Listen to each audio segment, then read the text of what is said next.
მოსამართლე ნატო ხუჯაძემ გირჩი მეტი თავისუფლების წევრისა და პროევროპული აქციების აქტიური მონაწილისთვის გელა ხასაიასთვის შეფარდებული აღკვეთის ღონისძიება პატიმრობა კვლავ ძალაში დატოვა. საქმე ეხება 1 სექტემბერს თბილისში თამარ მეფის გამზირის მიმდებარედ მომხდარ ინციდენტს. პროკურატურა ამტკიცებს, რომ გელა ხასაიამ და ვასილ ქერდიყოშვილმა ერთ პირს ჯგუფურად ჯანმრთელობის განზრახ დაზიანება მიაყენეს. ხასაია მომხდარიდან 1 თვის შემდეგ 29 სექტემბერს დააკავეს. ის ბრალს არ აღიარებს. დღევანდელ პროცესზე დაცვის მხარემ სასამართლოს რამდენიმე შუამდგომლობით მიმართა. ადვოკატი ხასაიას გამოკითხვის და დაკავების ოქმების დაუშვებლად ცნობას ითხოვდა, რადგან მისი თქმით დაკავებისას ბრალდებულის მიმართ არაადამიანურ მოპყრობას ჰქონდა ადგილი. მოსამართლემ შუამდგომლობა არ დააკმაყოფილა. რაც შეეხება აღკვეთის ღონისძიების გადასინჯვის საკითხს, პროკურატურამ ბრალდებულების პატიმრობაში დატოვების მოთხოვნა ახალი დანაშაულის ჩადენის, მოწმეებზე ზემოქმედებისა და მიმალვის საფრთხეებით ახსნა. ხასაიას ადვოკატი ომარ ფურცელაძე კი მისი დაცვის ქვეშ მყოფის 5,000 ლარიანი გირაოს სანაცვლოდ გათავისუფლებას ითხოვდა. გადაწყვეტილების გამოცხადებამდე ბრალდებულმა მოსამართლეს მიმართა და ჰკითხა, როგორ შეიძლება მოწმეებზე ზეწოლის მოხდენა იმაზე მეტად შეეძლოს, ვიდრე მაგალითად გირაოს სანაცვლოდ თავისუფლებაზე მყოფ ირაკლი ღარიბაშვილს. საქმეზე ისაუბრეთ ღარიბაშვილს თავისი გასჭირვებია, ასე უპასუხა ნატო ხუჯაძემ გელა ხასაიას და ბრალდების მხარის შუამდგომლობა დააკმაყოფილა.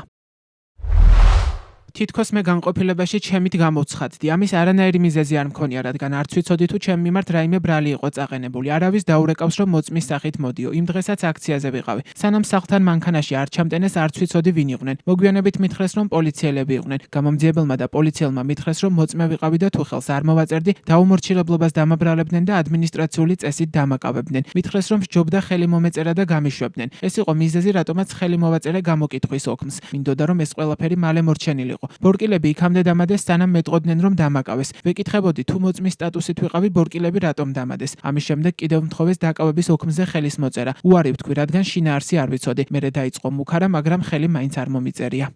გელა ხასაიასთან ერთად პატიმრობაში დატოვეს ვასილ ქერდიყოშვილი, რომელმაც ბრალი აღიარა. საქმე სასამართლოს არსებითად განსახილულად გადაეცა. მომდევნო სხდომა 3 დეკემბერს უნდა გაიმართოს. ხასაიას ბრალის დამტკიცების შემთხვევაში 4-დან 6 წლამდე ვადით თავისუფლების აღკვეთა ემუქრება.